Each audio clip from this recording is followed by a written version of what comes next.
Audible is my road trip companion. It's kind of my quiet alone time. Audible is a routine for me. It's like a fun night school for adults. I could easily be seduced into locking myself in a place where I do nothing but listen to books. I never was interested in historical fiction before, but I'm obsessed with it now. There are a lot of like classic and big titles that I feel like I've missed out. Since I don't have time to read, might as well listen. If I want to catch up on the news or history or learn what's going on in the world, I can download a book and listen to it. Because I listened to her story over and over again, I made the decision to go ahead and follow my own dream, which was to help other veterans. I think there's like 180 books in my library now. It changes your perspective. It makes you a different person. It's true. It's so true. Download Audible and start listening today.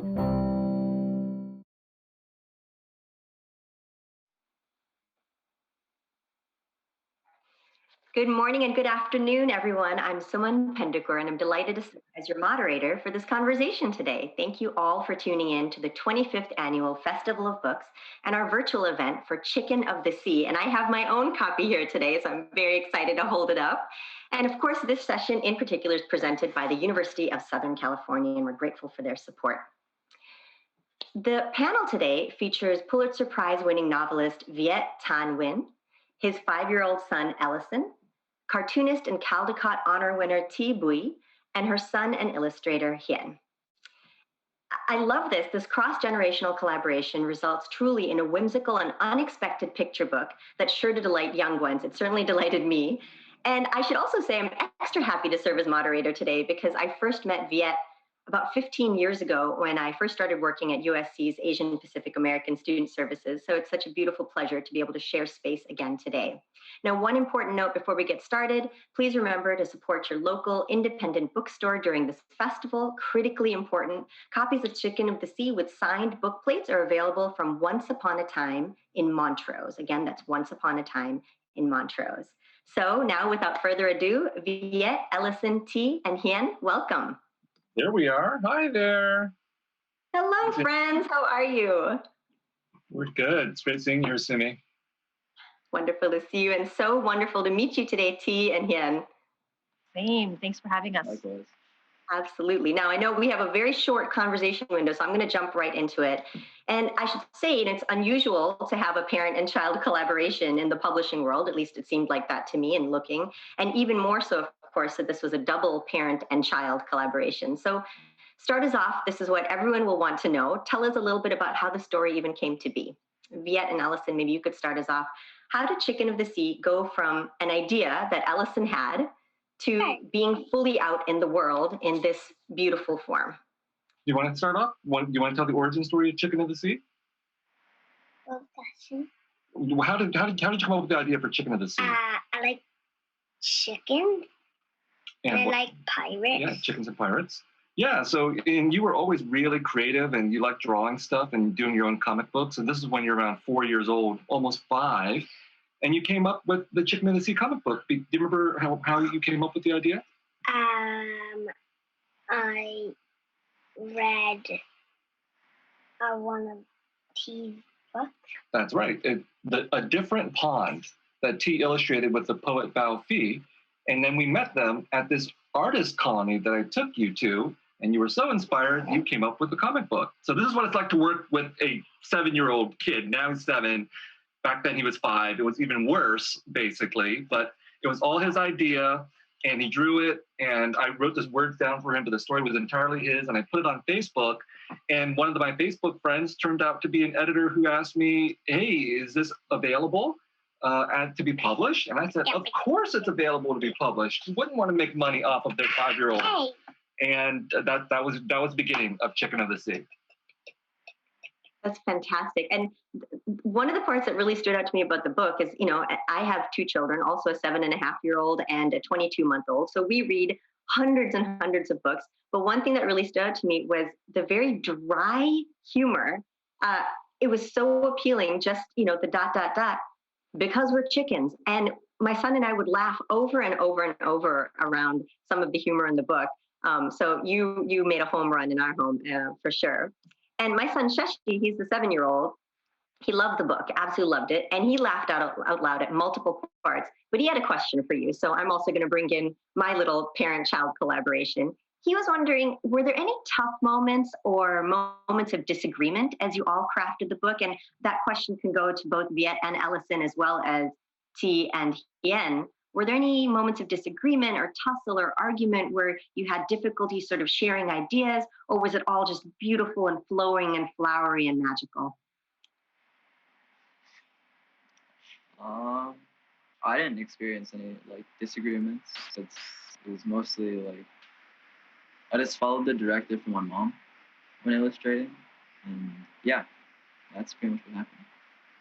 That's actually generally a good rule of thumb. Follow the directive from your mom. I'm going to go ahead and transmit that message at home as the way to reduce conflict like that. Okay, so it felt like it flowed for you, and that you and your mom had good communication. T, did you want to add in anything?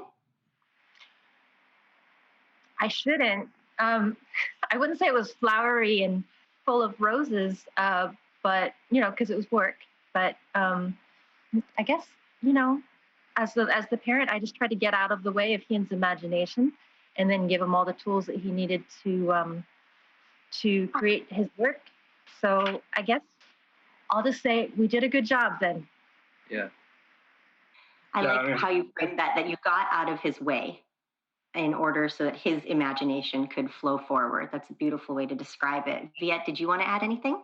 Well, I was just going to say that, the reason why we're all working together is because we needed someone to actually illustrate the book. Ellison's drawings are great, but they weren't going to be, what we would want to see in a book. So that's when I asked T to draw the book, because he loved her work so much, and I do too. And then T said, well, she was a little bit too busy to do the whole thing. And she said, I have a very talented 12-year-old son at that point. And that was the beginning of our collaboration between both sets of families. And in fact, Hien did turn out to be really talented, and the chickens were his idea. I mean, the way he drew the chickens was completely his idea. And we'll see more of this in the little movie we're going to show about how the art was created.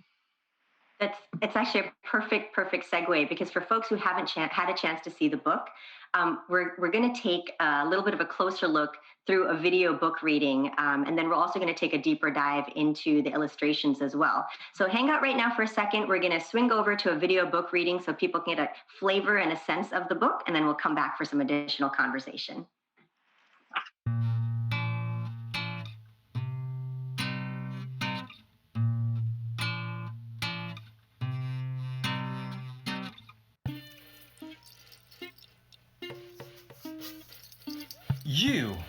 Maybe you've eaten chicken, but have you ever lived on a chicken farm?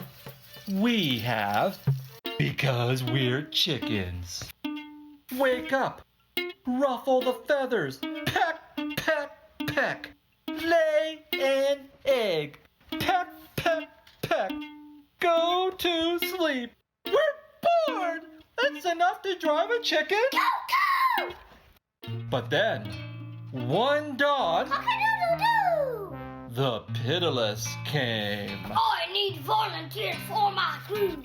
Lots few and parrots do. Chicken, are you winning or are you chicken?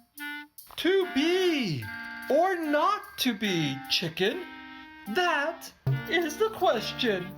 So we became chicken of the sea, even if we can't swim. Goodbye, farm. Farewell, farmer. Hello, big blue sea. Now we pirates must do a pirate stew.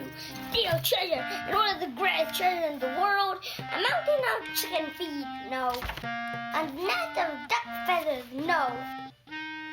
Beautiful sunny day, no, and no. The greatest treasure in the world is gold. And you know who has a mighty trove of gold? The dog knife. Hey.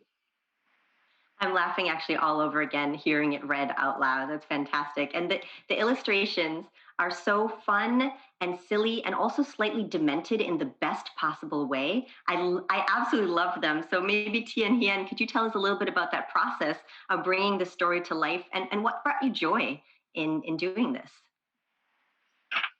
Hien did all of the drawings. I just colored his drawings. So I don't think I made any line work on the whole thing. So all of the characters are developed by Hien entirely, and then I just filled them in with color. So he can tell you about where those ideas come from. I honestly just thought like of a chicken, and then I drew a chicken with big eyes.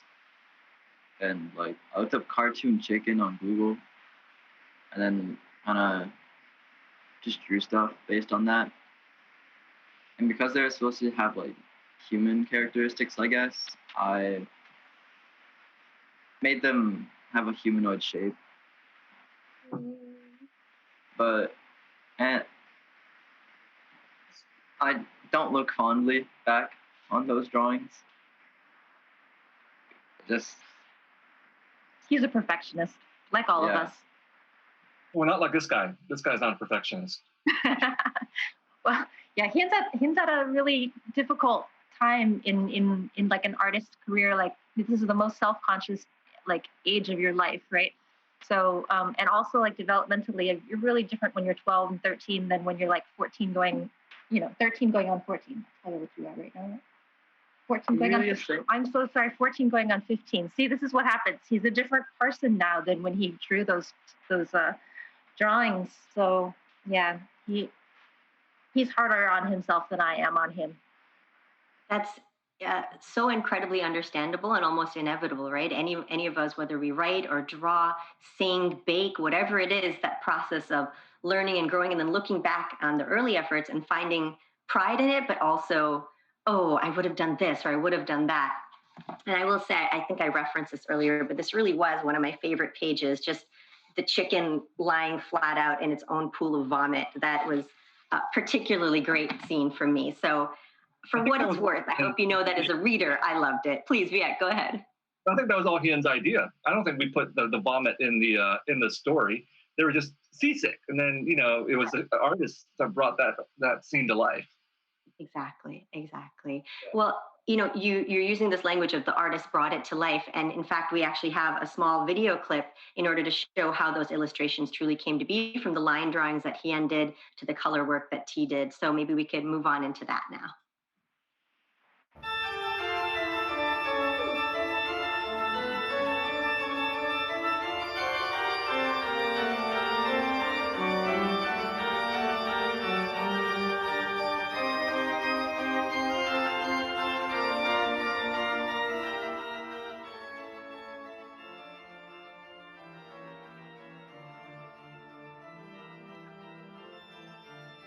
So can you talk a little bit maybe about, especially for Thi and for Hien, can you talk a little bit, and this is in fact one of the audience questions from Jerry, who asked the question, can you talk about the difference between illustrating a graphic novel and illustrating a picture book for children? What are some of the key differences?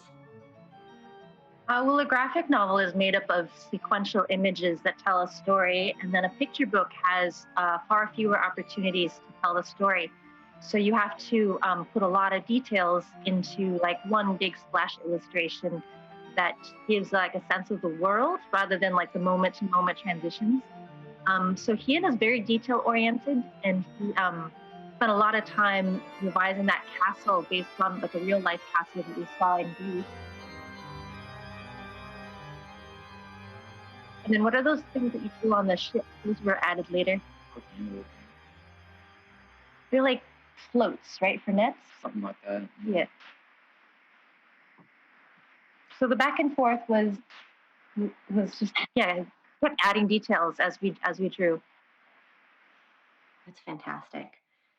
So let me send the question then. If we've taken a little look at the illustrations, and I would love to hear more from Thi and Hien too about if you could give us a sense of sort of, and especially from Hien, what were some of the earliest renditions you had of some of the characters, and then how did they evolve? I know you said you wanted to kind of give them a little bit more human-eyed form, et cetera, but if you could go back to sort of your earliest imaginings, did you feel like a real evolution of each character? Did you feel like what you came up with right in the beginning was what stuck? I kind of just did like 2 drawings and then sent it, and then it worked. That's a good feeling. Throughout like drawing the actual book, they did change, because at the very start, I wasn't very used to drawing them yet. But then by the very end, I'd found like a way of drawing them that I liked. But that's why like I don't really like the beginning of the book, and I'm like more fun at the end of the book. That makes a lot of sense. And even your sort of confidence and affinity for the characters and what you were describing of them through your art became more clear to you by the end of the book. What about for you, Viet and Ellison? Finally, when you saw the ideas that Ellison had originally had, and Viet, you know, all of the narrative you'd constructed around it, when you finally saw all of the illustrations, what did it feel like to you? What did you think, Ellison? What did you think when you saw Hien's illustrations? Bach. Okay, yeah, that was my reaction too. Bach. I thought that Hien really captured the spirit of the chickens. I thought that was pretty amazing. And it was, continues to inspire Ellison, who's I'm desperately trying to pressure him to write the sequel to Chicken of the Sea because he's almost run out of royalties, right? That's money. Bach, right. No money, no Legos. That's the key artistic incentive here right now. No chicken feed for you, Ellison. There's nothing coming. I hear that. What about, I've also been curious, of course, coming from both of you, coming from Vietnamese and Vietnamese American backgrounds, was there any different or unique feeling in being able to collaborate in this way? Not that the story itself had necessarily Asian American or Vietnamese American themes, but rather that the creators of both the story and the illustrations all are. How did that feel to you? Well, one of the cool things about Chicken of the Sea as a story is that it has nothing to do with Vietnamese or Asian American themes unless you think under the surface, like maybe why are these chickens so bored on the farm and why do they want to run away from home? Are they subliminally rebellious Asian Americans? Who knows? But the point is, what was cool about the collaboration is working with this guy. I never could have come up with a story about Chicken of the Sea. I would probably have to think about, oh my God, what about Vietnamese New Year? And what about cultural differences and language issues and mooncakes? Do I have to write a children's book that deals with that kind of important stuff? And he just went straight to the heart of chickens and pirates and, pursuing one's dreams, even if one happens to be a chicken. So that was, to me, like the great part about collaborating with the younger generation is to get those ideas, get just really different ideas. Absolutely. Our generation would never, ever, as Vietnamese refugees, especially people who fled on boats, we would never be able to write a book about pirates where the pirates were the good guys. Well, and so that's interesting that you say that, right? Because at first, when I first got the book, I didn't know anything about it. And so my first thinking was, oh, the chickens of the sea, this must be a sort of metaphor for the Vietnamese refugee experience, particularly the boat people. And then, of course, no, that's actually has nothing to do with the book whatsoever at all.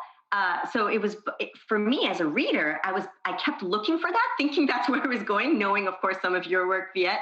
And then it wasn't there. And it was, to be honest, as an Asian American, a refreshing surprise to see these names, Viet Thanh Nguyen, Ellison Nguyen, Thi Bui, Hien Bui-Stafford, on the cover, and to have it be a story about chickens and pirates in the sea and the adventures that they have. It felt really, really good. So I want to thank you as a reader for that. Ellison, were you thinking about refugees and Vietnamese history at all when you wrote Chicken of the Sea? No, I just like chicken and pirates. No, he just likes chicken and pirates. Yeah. Totally fair. So, we have a little bit of our time left together, and I want to make sure that there's space because you received a number of audience questions as well. So I want to be able to pose a couple of those audience questions, and we can see where else the conversation goes. So let me pull a couple of these up. Give me one moment.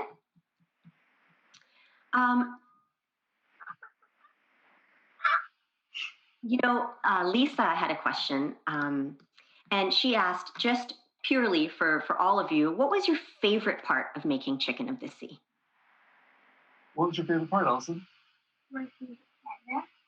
You said working together. By the way, this is what it's like to do an interview with a 7-year-old. It's always like this. He's like a chicken himself. It's working together. That was also my favorite part too. Getting to spend time with this guy. I can agree with that. Well, and to be able to share the space in that particular and really unique way, not everybody gets to do that. So it's a gift, and it is wonderful. How about for you, Thi and Hien? What was your favorite part of illustrating, drawing Chicken of the Sea? We did travel a lot, but it wasn't because of the book.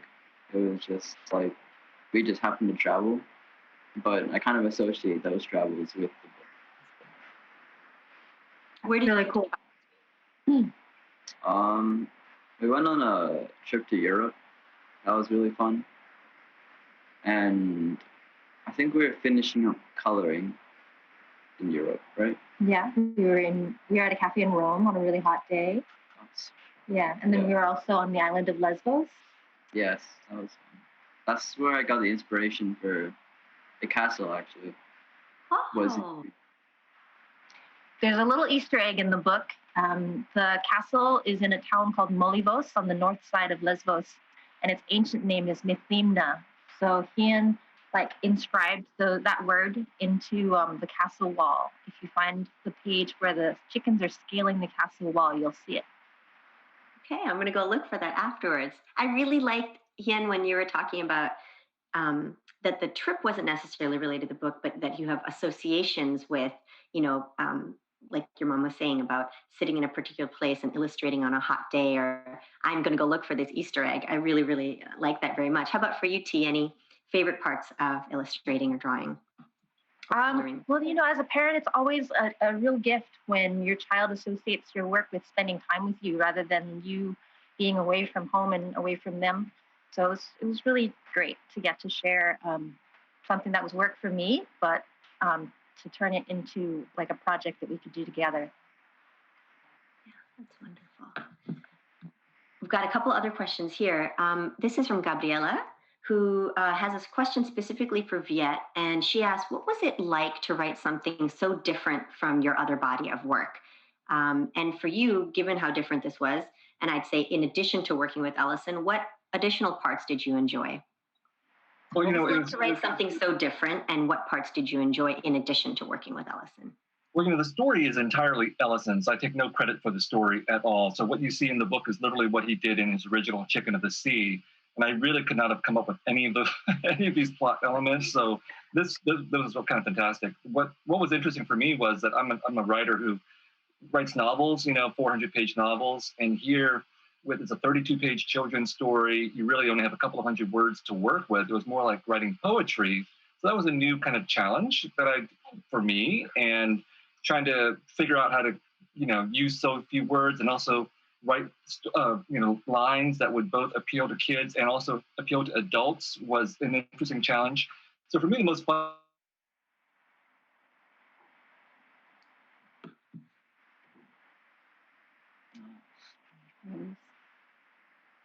Okay, and looks like we've got a couple more questions here, and then we'll double back. But this might be useful both from the author and illustrator perspective. But Crystal asks, what would you describe as the key components for creating, and I would add illustrating, a children's book? What advice would you give to an author or an illustrator starting out?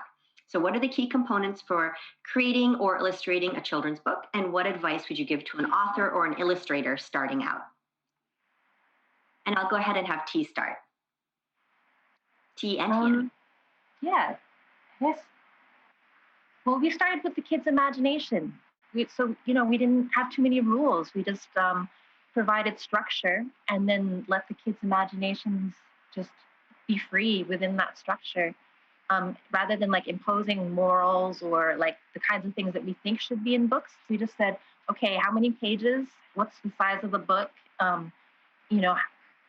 What's the basic plot? And then we just started playing. So I think starting with a sense of play probably would be my way of doing a children's book going forward.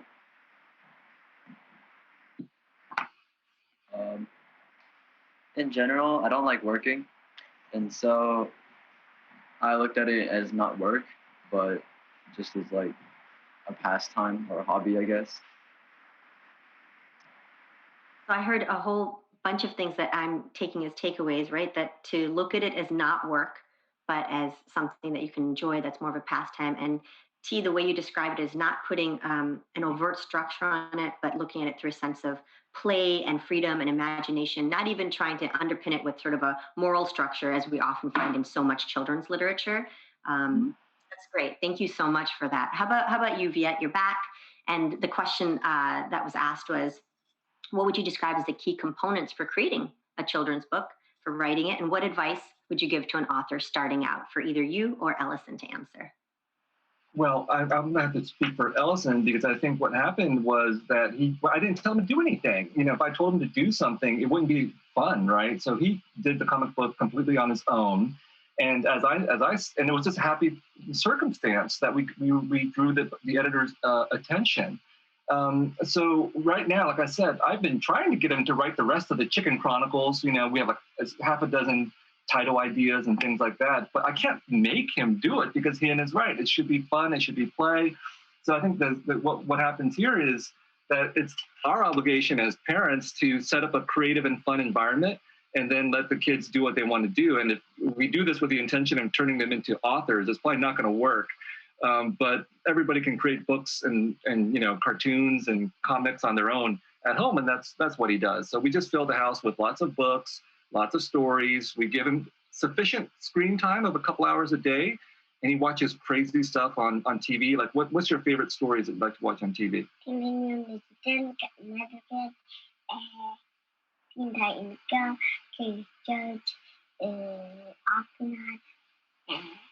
And they all serve as inspiration. That, along with Diary of a Wimpy Kid, which he has right here, it's one of his favorites. Dog Man, things like that. So that's what leads to creativity, is just making it fun and enjoyable. Yeah, absolutely. Well, Ellison, you share a lot of similar interests with my son. I could hear you talk a little bit about Octonauts, and he loves Dogman. He's actually first on the hold list for the brand new Dogman book that's coming out at our local library. So I really, really feel that. Ellison, can you tell us a little bit more about what kinds of things do you just enjoy doing? So I heard a little bit about what books you like, what kind of TV shows you like. What helps you have the most fun, especially during this coronavirus time? Legos and reading comic books and watching TV. Legos, reading comic books, watching TV. Okay, fantastic. Have you made any cool Lego creations recently? I built a base, a Lego base. Fantastic. And is there anything else that's going to go inside that Lego base? I'm still thinking. What was that? I'm still thinking. I love that. Okay, that's exciting. And then how about for you, Hien? What's been occupying your time during coronavirus? Anything that's been fun for you that you've been able to make fun? I usually talk to friends. I don't really do much. Quarantine time has been difficult. Yes. Oh, absolutely. Between isolation, the total disruption of all of our normal routines, the loss of a seeming social structure that can help all of us, 100%. Difficult is an understatement. I agree, T. Actually, this guy loves isolation, right? You're having a good time during coronavirus, aren't you? Mm-hmm. Yeah, you like it at home. You don't even want to go back to school, physical school. Well, you all set up a fun and creative environment for him. Yeah. Good job. That's right. Plus, he's getting a couple hours of screen time a day, so I know he's in screen time heaven when he gets that, if he's anything like my 7-year-old. Plus, he gets to never change out of his pajamas. His pajamas 24/7. Except in events like these. Yeah, where we made you actually get dressed up. Right. Except for those very, very special occasions once every 3.5 weeks. I like it. So we've got one more question here, and this is from Peter. And it's interesting because the way that you've described this book, especially really coming out of Ellison's imagination, and then T, the way you've described, Hien really just creating these beautiful images, the line drawings and everything out of his mind. But I'd like to hear if you have any thoughts to respond to Peter's questions. what challenges did you end up finding, if any, with writing? Did you find with writing for children that's unique to the form of writing for children? And some of it you talked a little bit about, Viet, right? That you're used to writing 400-page novels, for example, like The Sympathizer. But this was more like poetry in the limited amount of words and characters that you could have. Did you feel confined in any way by kids' literature structure or not? Well, you know, I got to read a lot of kids' literature with Ellison now that he's growing up. And you know what I don't like about a lot of kids literature is the sentimentalism and the formulaic quality. You know, you got to tell them some kind of moral and things like this. And I thought, can I write a children's book that is actually a little bit more, you know, rebellious and more playful and so on. So that was something that I never wanted to write a children's book before this, because I did feel obligated to think about what would be a good children's book that would teach a good moral story about race relations in the United States. And those are important, but that was not inspiring to me. So this was the inspiration, and the challenge was, again, just how to try to be entertaining to 4 to 7-year-olds basically, and how to get in touch with my own inner 4 to 7-year-old, which was actually not that hard. As it turns out, I think we all have an inner 4 to 7-year-old that we have to let out. Can you take us a little bit on that journey? You said it wasn't that hard, but was there an entry point to find your inner 4 to 7-year-old so that you could actually just enter this process of writing a children's book that was not bound by formula or not bound by the necessities of, you know, especially given your own scholarly background and reputation as a writer, to be bound by the structures of race relations or injustice or et cetera? Was there a moment that you can remember where you felt an opening into that creative space? I think it's just by looking at him, like watching him grow up, watching him behave, watching him be as free as he is. You look at him right now. Now I can't get him to like sit here like an adult and do a proper interview. Look at him. You know, but that's cool. That's the inner 4 to 7-year-old that you gotta tap into. So it's writing a children's book for me was like just observing him, what he likes to say, what he likes to think, the fact that, you know, he's a little bit shy right now, but when he thinks he's not being observed, he'll do all kinds of crazy stuff, right? You have great dance moves, but you never break them out when people are looking at you. See? Exactly what it is. Well, no, now he's just like a stone-faced killer. I love it. Yeah. So let me then ask this next question to both Viet and Thi. In watching sort of the way your children entered this process and brought their own creative energy to the space, and like you said, that's just unbound and not navigated by some of the same constraints that we have. Viet or Thi, do you feel it informing any of your future work? Viet, for example, can you see yourself eventually writing more children's books besides the one that you're trying to get Ellison to write? Thi, do you see Hien's drawing style influencing your future drawing, or his process influencing your process? So sort of what's the multi-generational impact of this experience is what I'm curious about. I was definitely jealous of how Hien could just put ideas on the page and be done with it, because I do a lot of research as part of my process. And I don't really see that changing, but I am smart enough to know like who is the right person for the job. So for a children's book, I was like, no, I need Hien's help, because if it was me alone illustrating Ellison's work, I'd probably still be researching chickens and backgrounds. So that wouldn't do at all. But I think that there's like a nice complement between spontaneity and preparation.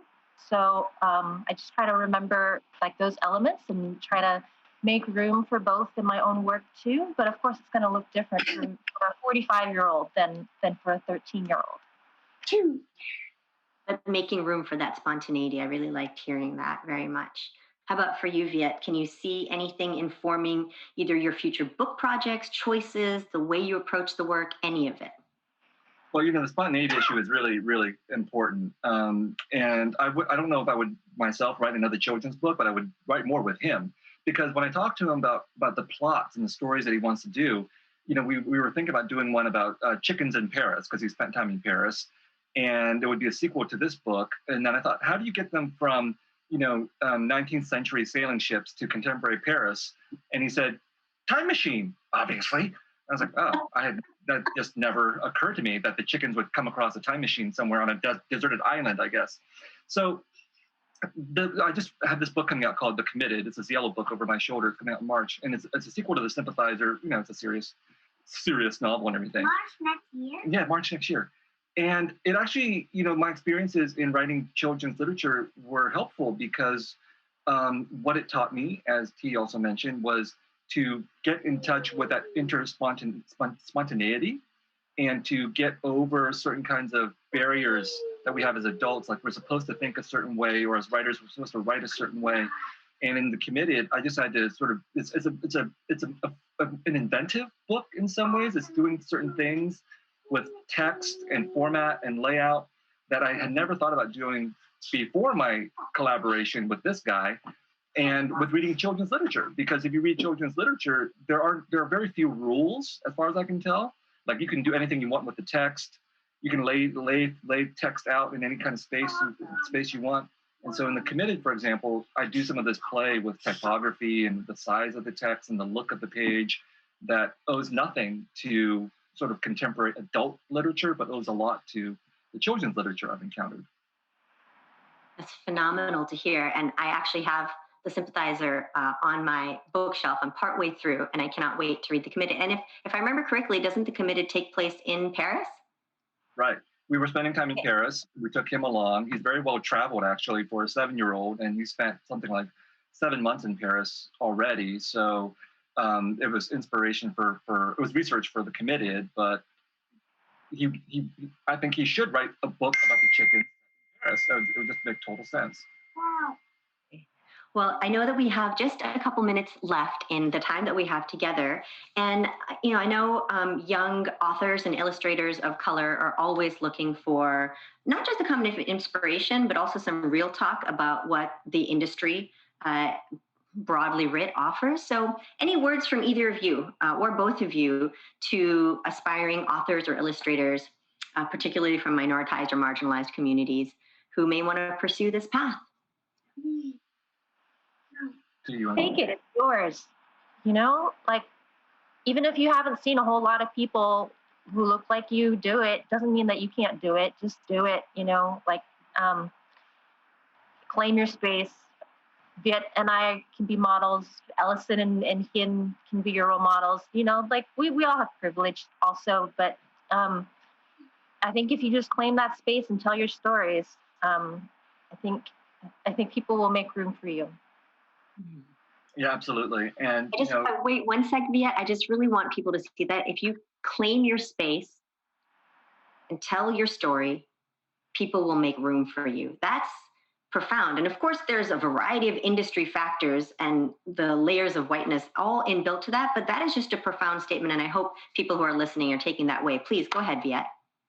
I mean, like, the creative process, as anybody who's involved with it, is a hard one, and it evolves over a long period of time, and you'll run into all kinds of big adult world kinds of problems like prejudice and misunderstanding and all of that, which is not any different than what you run into anywhere else. But the point is that nurture the creativity. Remember who you are as a creative person. My first book ever was in, I believe, the 3rd grade, and it was exactly like Chicken of the Sea. I wrote and illustrated a book called Lester the Cat. So there's some kind of connection there between Lester the Cat and Chicken of the Sea, because Lester is this urban cat who's just really bored of city life, and then he decides to run away to the countryside and falls in love with a country cat.